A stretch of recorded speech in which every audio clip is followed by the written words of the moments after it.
Bismillahirrahmanirrahim. Assalamualaikum warahmatullahi wabarakatuh.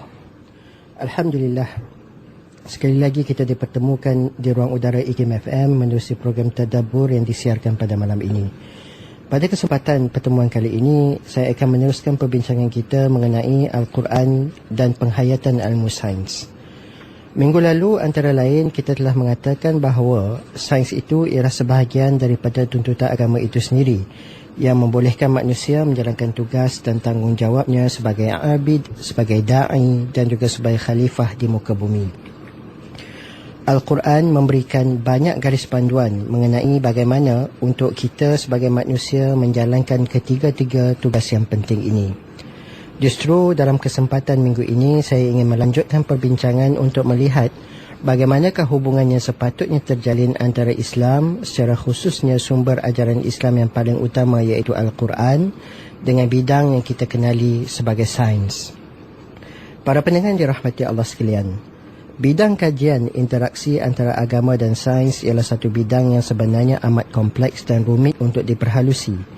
Namun, di sebalik sifat yang kompleks dan rumit ini, wujud ruang yang segar bagi perbincangan-perbincangan yang mampu membuka dimensi pemikiran baharu kepada pengkaji-pengkaji yang berminat mengkaji bidang ini. Kajian interaksi antara agama dan sains ini penting bagi membantu usaha menilai suasana semasa, terutamanya yang melibatkan perkembangan sains dan teknologi. Dengan perkembangan pesat yang berlaku dalam bidang sains dan teknologi seperti yang kita lihat hari ini, kefahaman yang tepat mengenai bentuk interaksi yang berlaku antara agama dan sains dapat memudah cara untuk kita menangani cabaran-cabaran yang dibawa oleh arus perkembangan sains dan teknologi yang pesat. Kebanyakan tulisan ilmiah mengenai interaksi antara agama dan sains adalah bersifat historical dengan merujuk secara khusus kepada konflik antara sains dan agama yang terdapat di Eropah pada ketika itu, iaitu Kristian pada era kebangkitan Eropah. Ini dapat dilihat dengan kupasan dan perbincangan mengenai kes-kes yang melibatkan saintis seperti Nicholas Copernicus dan Galileo Galilei. Daripada kes-kes seperti ini, kebanyakan tulisan awal meletakkan yang agama dan sains sebagai berkonflik antara satu sama lain. Setengah-setengah pemikir barat pula berhujah bahawa sains hanya boleh berkembang maju apabila otoriti dalam bidang teologi dan falsafah diketepikan dan digantikan oleh pendekatan pemikiran baharu terhadap alam tabi'i. Cara ini dilihat boleh membawa lonjakan besar dalam pembangunan sains dan teknologi dalam pelbagai bidang seperti fizik, astronomi, kimia, biologi dan lain-lain, sehingga memberi kesan besar terhadap pembangunan tamadun, lantas mengubah nilai-nilai moral di samping mengubah institusi-institusi politik, ekonomi dan juga sosial. Natijah daripada perubahan-perubahan hebat yang dibawa oleh arus perkembangan sains dan teknologi ini menyaksikan hakisan terhadap nilai-nilai luhur yang selama ini dipelihara dan dipegang erat oleh masyarakat. Perkembangan sains dan teknologi yang pesat ini membawa masyarakat menjadi lebih materialistik dengan mengetepikan nilai-nilai spiritual dan keinsanan. Sains diletakkan sebagai sumber ilmu mutlak seperti yang dipegang oleh golongan saintisme sehingga menolak dan menafikan ajaran agama. Penyelidikan sains juga dijalankan tanpa menitik beratkan aspek etika sehingga membawa kepada kerosakan keseimbangan alam tabi'i seperti teknologi pengubahsuaian genetik dan pembangunan teknologi-teknologi destruktif seperti senjata nuklear dan senjata biologi. Hal-hal seperti ini menyebabkan golongan agama memberikan tentangan terhadap sains dengan melabelkannya sebagai sesuatu yang merosakkan masyarakat. Ini juga menjadi satu punca kewujudan konflik antara sains dan agama semenjak sekian lama. Sidang pendengar yang saya hormati, sejarah ketamadunan Islam menunjukkan umat Islam memberi keutamaan kepada pembangunan sains dan teknologi meliputi pelbagai bidang seperti fizik, kimia, perubatan, astronomi, matematik dan sebagainya. Malah seiring dengan pembangunan nilai kemanusiaan dan kerohanian. Buktinya, tokoh-tokoh yang lahir pada zaman tersebut, antaranya Ibn Sina, Al-Razi dan juga Al-Biruni, mempunyai pengetahuan yang mendalam dalam bidang agama, menghafal Al-Quran dan mampu melakukan inovasi sains dan penemuan bermakna dalam bidang masing-masing. Perpindahan ilmu dari Islam ke Barat memperlihatkan pemisahan antara urusan yang berhubung dengan memahami alam tabi'i yakni sains dengan sistem ilmu yang membolehkan manusia mengenal Tuhannya yakni agama. Perbezaan yang amat ketara antara sains dalam perspektif Barat dan Islam ialah konsep kepercayaan kepada Tuhan, iaitu konsep yang kita kenali sebagai Tauhid. Sains Barat menolak sebarang bentuk hujah agama, walaupun ahli sains Barat memahami bahawa ilmu mereka terbatas, tidak mutlak dan bersifat sekular. Dalam perspektif Islam, konsep sains tauhidik sangat ditekankan, iaitu sains yang amat mementingkan ketuhanan. Malah semangat dan matlamat terakhir mereka berkarya adalah semata-mata kerana Allah Subhanahu wa Ta'ala. Konsep sains tauhidik atau interaksi antara agama dan sains yang berlandaskan Islam ini dapat dilihat dalam banyak ayat Al-Quran yang menggesa umat manusia untuk memerhati dan mencerap tabi'i alam. Ini adalah konsep asas dalam pembelajaran sains. Pandangan Barat yang memisahkan agama dan sains yang membawa kepada sekularisme menyebabkan keseragaman alam tergugat kerana tiada nilai spiritual yang diterapkan dalam pendirian mereka. Pendapat yang menyatakan nilai agama tidak boleh membangunkan ilmu-ilmu lain seperti sains, politik dan sebagainya merupakan idea yang telah disangkal oleh banyak pihak. Dalam Al-Quran, Allah Subhanahu wa Ta'ala menekankan konsep hablum minallah wa hablum minan nas, yakni hubungan dengan Allah dan hubungan sesama manusia. Ini bermakna ikatan atau perhubungan antara manusia dengan Allah serta hubungan antara manusia dengan manusia diterapkan dalam kehidupan seharian bagi menjana kehidupan yang holistik mengikut acuan Khaliq. Selain itu, Allah juga mengurniakan potensi akal kepada manusia bagi mentadbir alam yang didiami oleh makhluk Allah seperti haiwan dan tumbuhan. Ini jelas digambarkan di dalam ayat ke-72 surah Al-Ahzab yang bermaksud, sesungguhnya kami telah kemukakan tanggungjawab amanah kami kepada langit dan bumi serta gunung ganang untuk memikulnya. Maka mereka enggan memikulnya dan bimbang tidak dapat menyempurnakannya kerana tidak ada pada mereka persediaan untuk memikulnya. Dan pada ketika itu manusia dengan persediaan yang ada padanya sanggup memikulnya. Ingatlah, sesungguhnya tabiat kebanyakan manusia adalah suka melakukan kezaliman dan suka pula membuat perkara-perkara yang tidak patut dikerjakan. Ayat ini dengan jelas menceritakan tanggungjawab yang dipikul oleh manusia yang tidak mampu dilakukan atau dilaksanakan oleh makhluk lain. Di hujung ayat ini pula Allah menyatakan sikap manusia yang suka melakukan kezaliman. Oleh itu manusia sangat perlu merujuk semula kepada hakikat sebenar kejadiannya, yakni untuk mengabdikan diri kepada Allah seperti mana yang tersebut di dalam ayat ke-186 Suratul Baqarah yang membawa maksud, dan apabila hamba-hambaku bertanya kepadamu mengenai aku, maka beritahu kepada mereka sesungguhnya aku yakni Allah sentiasa hampir kepada mereka. Aku perkenankan permohonan orang yang berdoa apabila ia berdoa kepadaku, maka hendaklah mereka menyahut seruanku, yakni dengan mematuhi perintahku, dan hendaklah mereka beriman kepadaku, supaya mereka menjadi baik serta betul.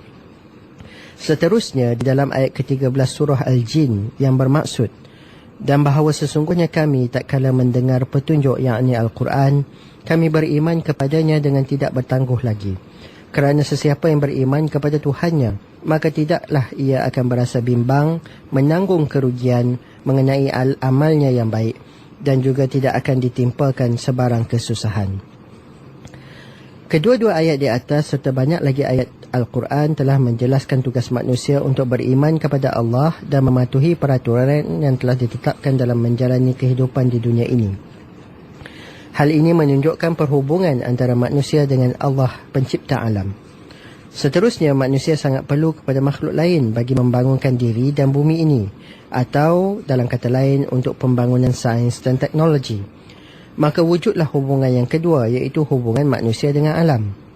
Manusia juga perlu kepada hubungan sosial, yakni bermasyarakat, untuk menjamin kelangsungan hidup mereka, dan ia boleh diertikan sebagai hubungan manusia dengan manusia. Inilah yang kita rujuk sebagai hubungan tiga dimensi yang diajarkan oleh Islam kepada manusia yang memikul dua tanggungjawab besar, iaitu Khalifatullah dan juga hamba Allah. Konsep hubungan tiga dimensi ini boleh kita terjemahkan dalam sebarang perbincangan yang melibatkan interaksi antara agama yakni Islam dengan sains. Para pendengar yang dimuliakan, manusia ialah makhluk Allah yang hidup dalam kelompok, yakni hidup secara bermasyarakat. Manusia mempunyai perasaan, tingkah laku, perwatakan dan personaliti yang berbeza bagi melengkapkan kelompangan masing-masing. Justru dalam membentuk masyarakat yang harmonis, setiap individu perlu mengadaptasi atau menyesuaikan diri serta mempersiapkan diri dengan petunjuk yang disediakan di dalam Al-Quran dan juga hadis bagi mengelakkan dan menghindari anasir negatif seperti pergaduhan, perpecahan dan seumpamanya. Satu masyarakat bermula dengan seorang individu. Pribadi individu akan mencorakkan institusi kekeluargaan yang dibina. Justru ilmu sains mahupun bidang-bidang seperti matematik tidak mampu menyingkap kaedah melahirkan keluarga yang aman dan harmoni, melainkan melalui suntikan agama. Sebagaimana yang disebut di dalam maksud ayat kedua surah Al-Baqarah, kitab Al-Quran ini tidak ada keraguan padanya, petunjuk bagi mereka yang bertakwa. Menurut Ibn Kathir, petunjuk di dalam ayat ini merupakan sifat kepada Al-Quran untuk dijadikan panduan kepada seluruh umat manusia.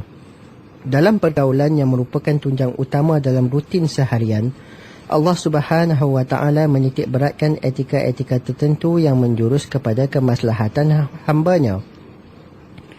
Antaranya, cara pergaulan dalam keluarga. Dalam ayat ke-58 hingga ke-59 surah An-Nur, Allah Subhanahu wa Ta'ala berfirman yang bermaksud, "Wahai orang-orang yang beriman, hendaklah budak-budak yang kamu miliki dan orang-orang yang belum baligh di antara kamu meminta izin kepadamu 3 kali dalam satu hari, iaitu sebelum solat subuh, ketika kamu menanggalkan pakaian di tengah hari dan sesudah solat Isya." Menerusi ayat-ayat di atas, Allah Subhanahu wa Ta'ala menetapkan hukum atau adab pergaulan untuk memasuki bilik pada waktu-waktu tertentu bagi mengelakkan pendedahan aurat bagi situasi yang tidak disedari. Etika ini perlu digunakan dalam rangka pelan induk bagi membina sebuah rumah. Arkitek yang memahami konsep ini akan berusaha membina rumah yang bukan sahaja menepati cita rasa manusia, bahkan mengikut landasan yang ditetapkan oleh syarak. Hal ini penting bagi mengelakkan gejala kurang sihat yang semakin banyak dilaporkan dalam media hari ini, terutamanya yang melibatkan perbuatan songsang yang melibatkan ahli keluarga. Sidang pendengar yang budiman, Al-Quran juga turut menekankan hubungan yang baik antara ahli keluarga dan jiran tetangga. Ini bagi memastikan emosi dan perasaan sesama mereka tidak dipengaruhi oleh sifat-sifat mazmumah seperti buruk sangka, hasad dengki, kedekut dan sombong. Terdapat banyak dalil Al-Quran dan hadis yang mengaitkan perhubungan yang harmoni ini. Antaranya ialah mengenai keperluan menjaga perasaan ibu bapa melalui percakapan dengan menggunakan intonasi yang rendah dan berbuat baik sesama insan. Di dalam surah Al-Isra ayat ke-23 hingga ke-24, Allah Subhanahu wa Ta'ala berfirman yang bermaksud, "Dan Tuhanmu telah memerintahkan supaya kamu jangan menyembah selain Dia, dan hendaklah kamu berbuat baik kepada ibu bapamu dengan sebaik-baiknya. Jika salah seorang di antara keduanya atau kedua-duanya sampai berumur lanjut dalam pemeliharaanmu, maka sekali-kali janganlah kamu mengatakan kepada keduanya perkataan dan janganlah kamu membentak mereka, dan ucapkanlah kepada mereka perkataan yang mulia." Sementara itu dalam ayat ke-36 surah An-Nisa, Allah Subhanahu wa Ta'ala berfirman yang bermaksud, "Sembahlah Allah dan janganlah kamu mempersekutukannya dengan sesuatu pun, dan berbuat baiklah kepada kedua orang ibu bapamu, karib kaum kerabat, anak-anak yatim, orang-orang miskin, tetangga yang dekat dan tetangga yang jauh, dan teman sejawat, ibnu sabil dan hamba sahayamu. Sesungguhnya Allah tidak menyukai orang-orang yang sombong dan membangga-banggakan diri." Seterusnya mengenai adab berjiran dan cara pergaulan dengan mereka, di dalam satu hadis Rasulullah sallallahu alaihi wasallam bersabda yang bermaksud, "Tidaklah disebut mukmin orang yang kenyang sedangkan jiran di sampingnya kelaparan." Sementara itu dalam satu hadis dalam Sahih Bukhari dari Aisyah radhiyallahu anha katanya, "Wahai Rasulullah, aku mempunyai 2 jiran. Lalu kepada siapakah aku memberikan hadiah?" Baginda menjawab, "Kepada yang paling dekat pintunya darimu." Begitu juga dengan memelihara tingkah laku atau perbuatan supaya tidak menyakiti fizikal atau perasaan seseorang. Rasulullah sallallahu alaihi wasallam bersabda yang bermaksud, apabila kamu bertiga, maka janganlah dua orang berbisik tanpa yang ketiga, kerana hal itu dapat menyinggung perasaannya. Di dalam sebuah hadis yang lain, Rasulullah sallallahu alaihi wasallam bersabda yang bermaksud, apabila seseorang menyerang, yakni memukul seseorang, tidak boleh memukul wajahnya. Bagi golongan kelainan upaya juga, adab dan tata cara bergaul dengan mereka juga diajar oleh junjungan besar Nabi Muhammad sallallahu alaihi wasallam. Ini menunjukkan nilai yang dibawa oleh Islam itu syumul untuk semua insan, tidak mengira pangkat, keadaan atau taraf. Contohnya seperti keperluan pendidikan bagi orang kelainan upaya.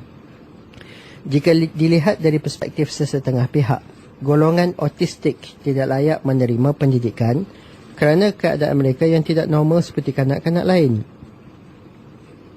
Namun, dengan adanya didikan agama, hak mereka juga dituntut dalam sistem pendidikan dengan mempelbagaikan cara pengajaran dan pembelajaran yang sesuai dengan keadaan mereka. Manusia juga mempunyai hubungan dengan alam, meliputi haiwan, tumbuhan, gunung ganang dan sebagainya yang perlu dijaga dan diberi perhatian. Setiap makhluk yang bernyawa berhak diperlakukan dengan belas ihsan. Walaupun taraf haiwan diletakkan bawah daripada manusia, yang membolehkan kita untuk memakan haiwan untuk kelangsungan hidup, namun Islam meletakkan cara yang halus dan penghormatan kepada setiap makhluk ciptaan Allah Subhanahu wa taala. Contohnya dalam penyembelihan, diharuskan menggunakan alatan sembelihan yang tajam untuk memudahkan proses penyembelihan dan bagi mempercepatkan kematian. Ini seperti mana dimaksudkan dalam sebuah hadis, aku bertanya kepada Nabi perihal binatang buruan yang dibunuh dengan hujung kayu yang diruncingkan dan dilengkapi dengan sebatang besi tajam digunakan untuk berburu. Nabi SAW bersabda, apabila binatang itu terbunuh oleh hujungnya yang tajam, maka makanlah. Tetapi apabila terbunuh oleh tangkainya, maka ia haram dimakan. Mulianya seorang yang memberi minum air binatang sehingga mendapat pengampunan Allah Subhanahu wa taala juga turut dinyatakan di dalam sebuah hadis. Konsep pahala dan dosa merupakan satu pendekatan yang tidak diperolehi atau didapati dalam sains. Bagi Muslim, pendekatan ini merupakan salah satu bentuk peneguhan positif dan negatif yang menyebabkan seseorang berfikir untuk melakukan sesuatu tindakan. Justru tiada penyelewengan atau kerosakan yang akan dilakukan bagi individu yang takut kepada dosa. Di dalam sebuah hadis diceritakan seperti berikut. Suatu ketika seorang lelaki yang melakukan perjalanan sangat kehausan. Ia turun ke dalam sebuah sumur, lalu minum air di situ. Pada saat ia keluar dari tempat itu, ia melihat seekor anjing menjilat lumpur kerana ia merasa haus yang sangat. Lelaki itu berkata, anjing ini amat sengsara kerana persoalan yang sama denganku. Lalu ia turun kembali ke dalam sumur, mengisi sepatunya dengan air, menggigitnya dengan giginya dan memanjat dinding sumur, kemudian memberinya minum dengan air itu. Allah berterima kasih atas perbuatan baiknya dan memaafkannya. Orang-orang berkata, ya Rasulullah, apakah kamu diberi pahala bila melayani haiwan? Nabi SAW menjawab, ya, melayani keperluan makhluk hidup memperoleh pahala. Terdapat juga hadis yang menuntut manusia memelihara alam sekitar termasuk tumbuh-tumbuhan. Kita dilarang melakukan kerosakan ke atas ciptaan Allah Subhanahu wa taala tanpa tujuan yang bermanfaat. Perkara ini dapat diperhatikan dalam ajaran Rasulullah sallallahu alaihi wasallam yang mengajar umatnya supaya tidak merosakkan alam sekitar sewenang-wenangnya tanpa batas walaupun di saat genting seperti peperangan. Allah juga berfirman di dalam surah Al-A'raf ayat ke-56 yang bermaksud, dan janganlah kamu membuat kerosakan di bumi sesudah Allah menyediakan segala yang membawa kebaikan kepadanya. Natijah daripada kerakusan manusia dewasa ini yang tidak mengambil iktibar dari kitab Al-Quran maupun hadis telah menyebabkan banyak kerosakan, terutamanya yang bakal terjadi pada generasi akan datang jika tidak dibendung dari awal. Allah Subhanahu wa taala telah mengingatkan manusia tentang perkara ini semenjak 14 abad yang lalu dalam firman-Nya dalam surah Ar-Rum ayat ke-41 yang bermaksud, telah timbul berbagai kerosakan dan bala bencana di darat dan di laut dengan sebab apa yang dilakukan oleh tangan manusia. Timbulnya yang demikian kerana Allah hendak merasakan mereka sebahagian dari balasan perbuatan-perbuatan buruk yang mereka telah lakukan supaya mereka kembali insaf dan bertaubat. Ayat-ayat di atas jelas menunjukkan perhubungan tiga dimensi yang disebutkan di awal tadi yang perlu kita fahami dan jadikan panduan sebagai khalifah untuk membangunkan alam ini menggunakan sains dan teknologi.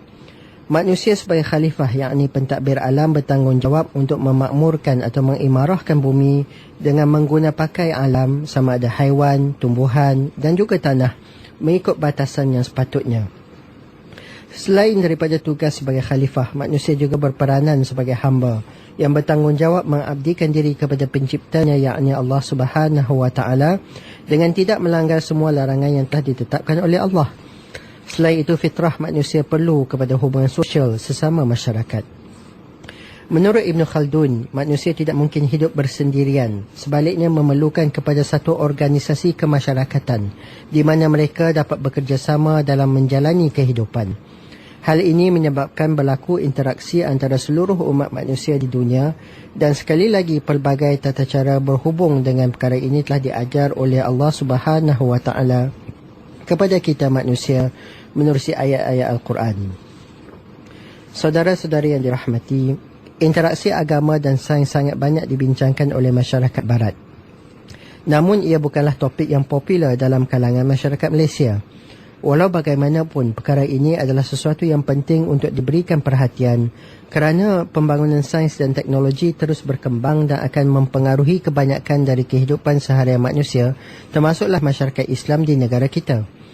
Pemahaman yang jelas membantu memudahkan umat Islam menangani sebarang masalah yang timbul di kemudian hari. Islam dan sains bukanlah sesuatu yang terpisah, malah sangat diperlukan oleh umat Islam dalam menjalankan ibadah dan tanggungjawab mereka. Sains juga tidak bertentangan dengan Islam, malah konsep-konsep sains banyak dinyatakan di dalam banyak ayat Al-Quran. Perkara yang penting untuk kita sedari ialah interaksi Islam dengan sains yang berlaku ini terjadi pada tiga peringkat atau tiga dimensi seperti yang dinyatakan di awal tadi. Pertama ialah hubungan antara manusia dengan Allah. Kedua, hubungan manusia sesama manusia. Dan ketiga ialah hubungan antara manusia dengan alam.